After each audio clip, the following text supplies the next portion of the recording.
Welcome to NBC News. This is latest news for you. Jackson, Miss.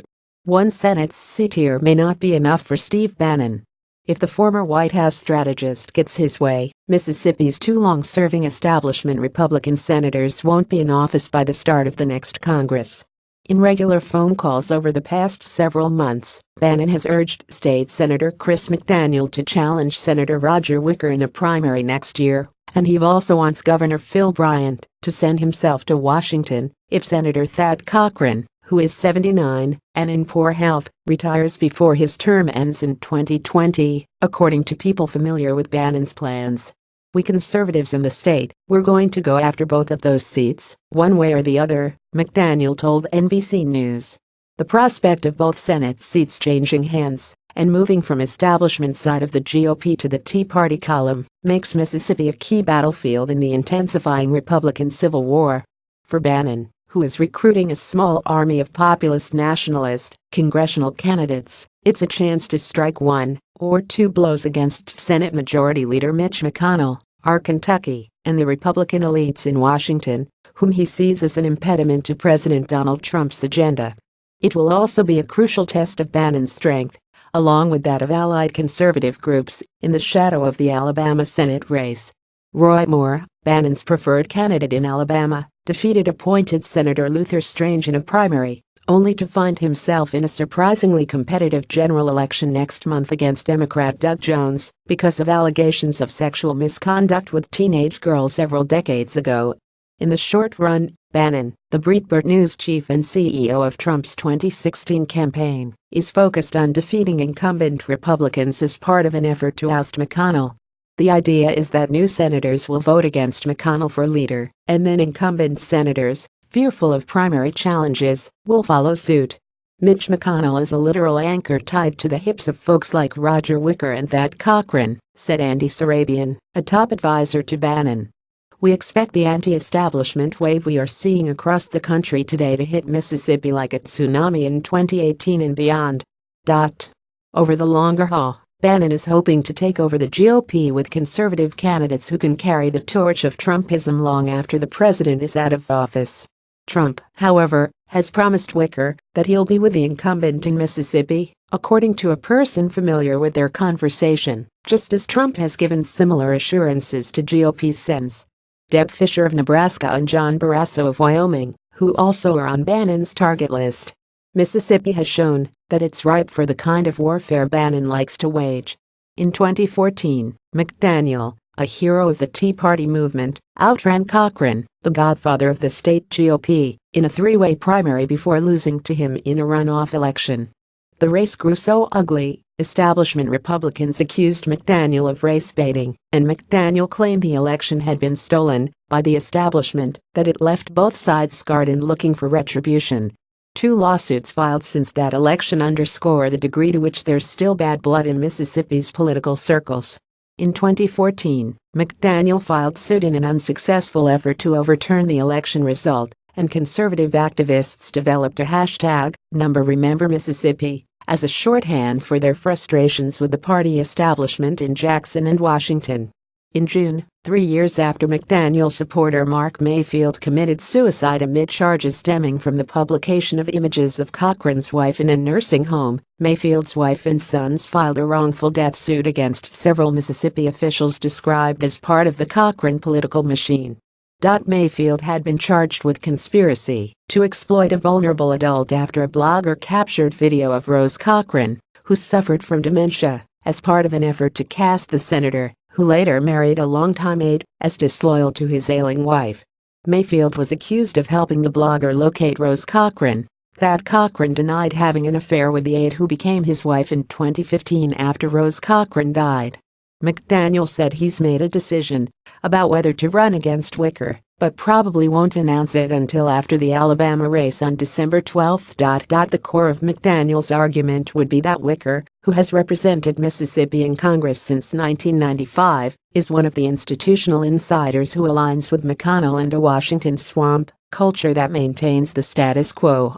A Republican electorate that was upset with the establishment in 2014 has only grown more disenchanted as Trump's agenda has stalled in Congress, McDaniel said. McConnell has taken the brunt of that frustration.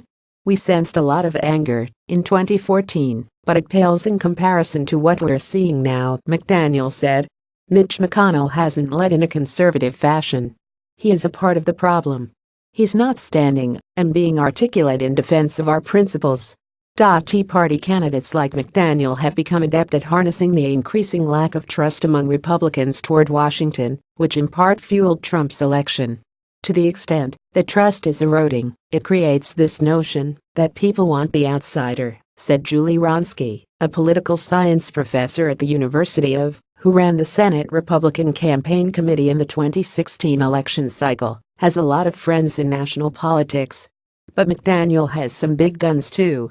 In addition to Bannon, he has support from Robert Mercer, a hedge fund titan and investor in Bannon's Breitbart News, who put $50,000 into a super PAC called Remember Mississippi earlier this year. And while Wicker has almost always supported Trump's agenda, deviating only to vote for sanctions on Iran, North Korea and Russia that the White House opposed, according to 538.com, McDaniel's allies point out that his 6-year voting score from the Conservative Review is just 30%.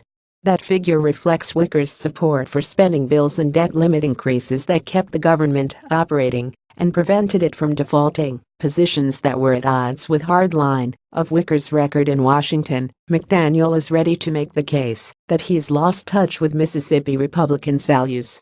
In 2015, after a race-fueled mass shooting in a Charleston, South Carolina, church, Wicker said the Mississippi state flag should be put in a museum because it features a Confederate emblem in its upper left-hand corner that is offensive to the state's African American. Toward the flag have been slowly changing over the years, with support for it dipping below 50% for the first time in an October poll that had 49% of Mississippians in favor of keeping it and 41% supporting a change.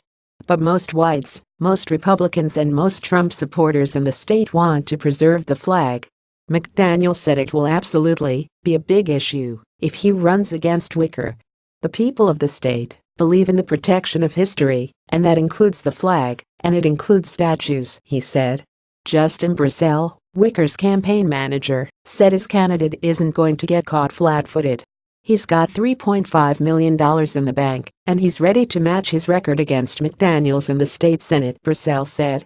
For Wicker, that means touting his senior positions on the Armed Services Committee in the Commerce, Science, and Transportation Committee in the Senate, his efforts to build the Navy, important to shipbuilders on Mississippi's Gulf Coast, and his support for farm and highway bills that help the state economy, Brissell said. He played down the importance of the flag debate, noting that Wicker offered a personal opinion without trying to overturn the will of Mississippians. I don't think that's what primary voters are ultimately going to make their decision about in a U.S. Senate race, he said.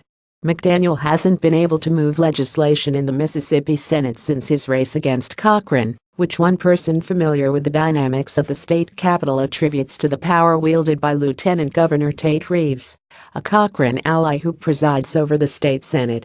Cochran's seat isn't up until 2020. If he resigned before then, Bryant would appoint a successor to the Senate, and the state would hold a special election for the remainder of Cochran's term. Cochran's health problems have led to serious maneuvering around the state capital of Jackson. McDaniel, who said Cochran ought to be allowed to retire in dignity, would like an appointment. His supporters have pushed Bryant to pick him, but Bannon wants Bryant himself to take the seat. The governor, however, doesn't want to name either McDaniel or himself, according to a person close to him. His short list would likely include Reeves, the lieutenant governor, a political rival whose appeal is in his ability to defend the seat in a special election, and Representative Greg Harper, who is well-liked but untested at the statewide level. Either would surely face a challenge from the Tea Party ranks. But Bryant could also tap State Senator Michael Watson, a Tea Party favorite and close McDaniel ally, who might scare off establishment challengers. From Bryant's perspective, it's not clear whether he's better off choosing from the ranks of the establishment or the Tea Party, because both appear to be at nearly equal strength in the state, and he doesn't want to pick someone who would go on to lose in a special who said he is also looking at a possible race for lieutenant governor as well as potentially running against Bryan's pick to fill the seat if Cochran resigns, casts himself as the vehicle for what he calls a great awakening. Among very much an advocate of this whole drain the swamp idea, he said.